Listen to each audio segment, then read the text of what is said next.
Welcome to the Shock Your Potential podcast, where we focus on creating positive, productive, and profitable workplaces. I am your host, Michael Sherlock. I am a leadership and sales expert, best known for being serious about business, despite what you may think by my appearance of often very colorful hair and sometimes crazy shoes. My guests bring a wealth of information that will support your career and your business, along with many pearls of wisdom to support balance in your personal and professional lives. Listen in as I have another amazing conversation with a guest who will certainly shock your potential. Tatiana Tsoir is a CPA and an MBA.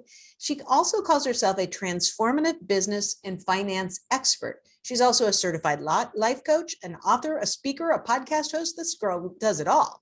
Now, for more than 16 years, Tatiana has used her expertise in tax planning and price psychology, which I love having this conversation with her, to help hundreds of businesses become more profitable, very important, stabilize cash flow. Oh my goodness, don't we all want that? And to pay less in taxes through a combination of tax strategies, operational planning, commitment to excellence, all things that are so important. Tatiana, thank you for being with us again.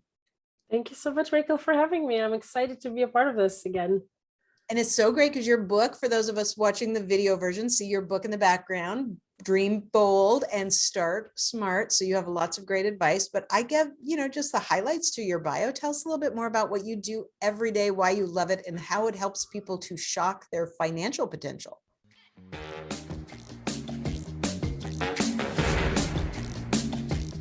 So I focus on working primarily with the small businesses and small business owners because I think business is personal. And so the decisions that you make in your business have a direct effect on your personal life because we start businesses to be more free and to have more money and more freedom related to time and money. And so it's certainly, I believe in that to my core. And I work with people, with entrepreneurs, in a number of ways. Usually we start with just the foundational things like the compliance part of things, which is the bookkeeping done right, the taxes filed right, the everything else, their system, financial system stabilized in a sense that it doesn't become an kind of plugging holes management of finances. Cash flow is an important part of the work that I do. And we work together when we look at how much is coming in, how much we can count on coming in, how much is going out, how much we can count on going out. And if there is a discrepancy, why did it happen? And how do we prevent the discrepancy from happening again, a negative discrepancy in a way. And right. So that really is the bulk of the work, and tax planning comes on top of that. It comes as part of all of the advisory and coaching that I do with clients, because it's an integral part of having a profitable business. You always think, oh, the more money I make, the more taxes I pay. But progressive accountants that I've been a part of for 3-4 years now, we take strategies that are not necessarily on the surface for traditional accountants who just do the filling of the forms type of tasks. And we look at how we can pull the personal stuff into this business so that it's legal, so that it saves you money on tax, and you make more money but actually pay less tax or the same amount or whatever. Usually we are able to reduce the amount of tax. What I've noticed is that how when I started writing a book, I started writing a book because I stopped working with startups, but I also saw how experienced businesses come into my world, come into my space. And I find myself thinking, I wish they started better. I wish they didn't make those mistakes. I wish they ran the numbers. I wish they did X, Y, or Z. And that's kind of how the book came about. And with the book, I realized that I can transform the lives of many more people than just working directly as an accountant. And so that's kind of what brought me to where I am today as a coach, as an accountant, and as an author. One of the things I was thinking about as I was reflecting on our dialogue last year, I just was talking to another entrepreneur friend of mine who listens to all the podcasts. So he'll know who he is when who I'm talking about when I say this. But he and I were both commiserating about how in our first businesses, we started them with our own credit cards. And, so I've been a serial entrepreneur. So my first business, that's how I started it. And I did not have cash flow, and that impacted my personal life. And I wasn't prepared for it. And I didn't know how to run a business. I was very good in what I was doing in my career, but I couldn't translate that into being an entrepreneur. So it failed. My second business, I did much better, and I didn't fund it by my own credit cards, but I shut the business down when another opportunity came along. And I share this because now here's this third evolution of my businesses. I've had some others in the way, but I think about these three, where my husband and I sat down and said, how much are we going to invest in this business? What are the points when we know it's working? What are the points that are not going to work? Watching the cash flow, so to not have those areas of concern. But even though I feel like we've done all the things right, COVID hit our business so hard, like so many other businesses, that it's like starting over. The last 2 years, now I'm just now 2 years later, my businesses have recovered and are thriving, but it was like starting over from scratch. And I think there's a lot of people like that maybe should consider thinking like it's the beginning again, and taking the approach of, if I'm going to do it again, how am I going to build it this time? I think it's like starting over because, and the sooner you realize that crises happen.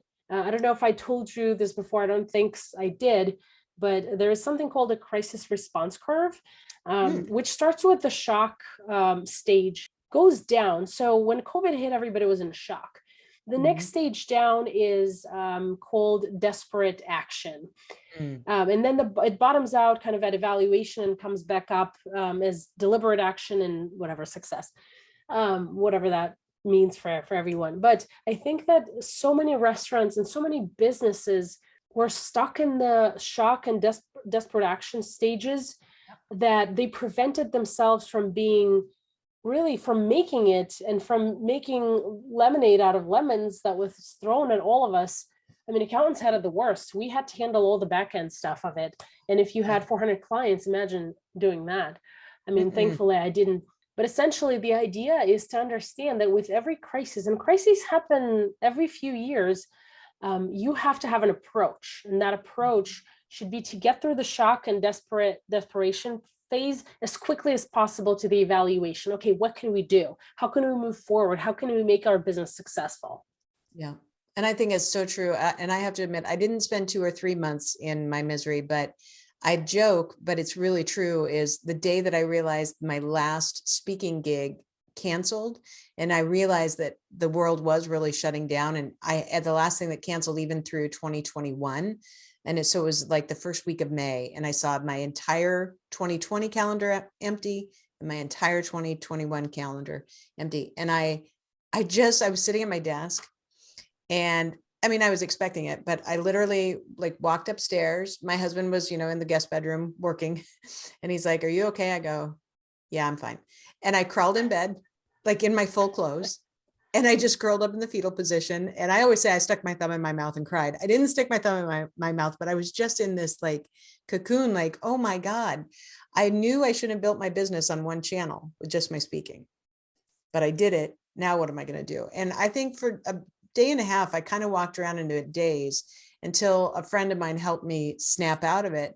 But yeah, then it was like, okay, what am I going to do? And now I think as I'm moving forward, I don't think anymore about what my business will be like, in 2 years. I just think about how do I continually look for what that next crisis is, not to always be in fear of it, but to make sure I'm preparing against eventualities. And in my case, having many more operating, fund lines, having lots more money coming in for different reasons. Yeah, that's what I believe in, and that's what I preach, because I think that every business has to have different streams of revenue. Speaking community, because I'm a speaker as well, speaking community got hit hard. And so people who did not have any other streams of revenue, that was really, really bad for them, and still is. It's coming back slowly, but it just hasn't been as quickly to come back as other businesses, for sure. We've already been talking about why money matters, but talk a little bit more about your book, maybe a little bit what gave you the inspiration to write the book, but what you're doing with it, the fun you're doing it with it.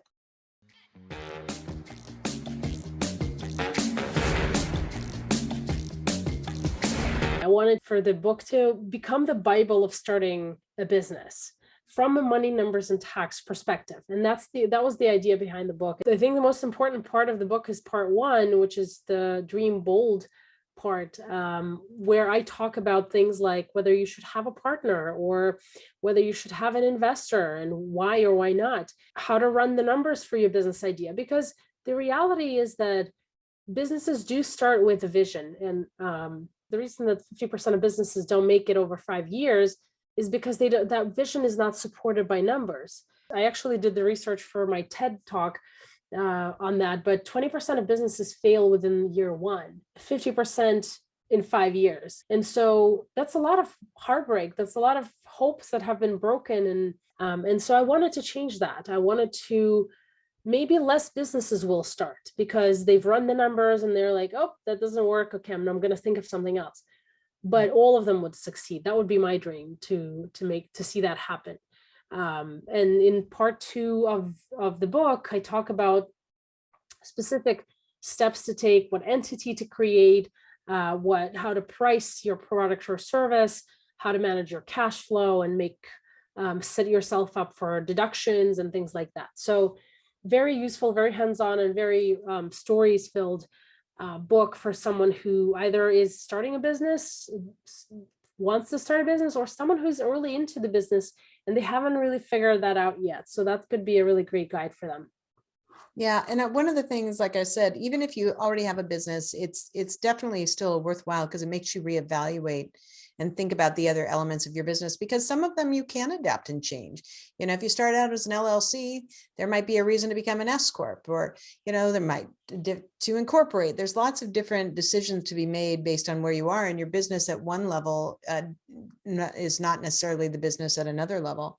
I also think, if I remember correctly, and it's been a little more than a year, I think, since I read the book, one of the things that I thought in the first section, and you can tell me if I'm wrong, but it was just kind of it wasn't like you were saying, hey, if you don't meet all these criteria, don't start a business. But I think the way you position stories and your advice makes you say, if you're going to do this, take it seriously, because there is a risk. And not saying that you can't make the risk, but if you go into it saying, it's just going to be fine, all that magic stuff over there, it's just going to magically happen because I've got this great idea. That's where we have the failures, unfortunately. And that's when people not only lose their dreams, but sometimes lose their, everything, depending on how they've funded it or they've built their business. So I think it's really clear advice that anybody can have, but I love the fact you want it to be the Bible for people starting out. So I know we're going to have all your contact information on our show notes, including links to your book. But in case somebody wants to look you up right now to learn more about you, what's the best way to find you?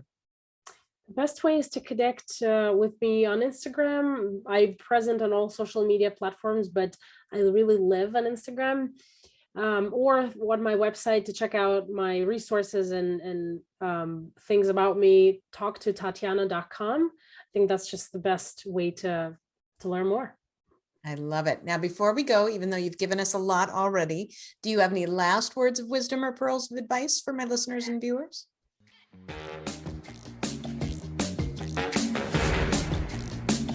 When it comes to money, numbers, and taxes, don't fake it till you make it. Face it and face it early so that you give yourself the best chance of success and you can build a business that changes lives, including your own. I love it. Face it early. Absolutely. Tatiana, thank you so much for being with us again.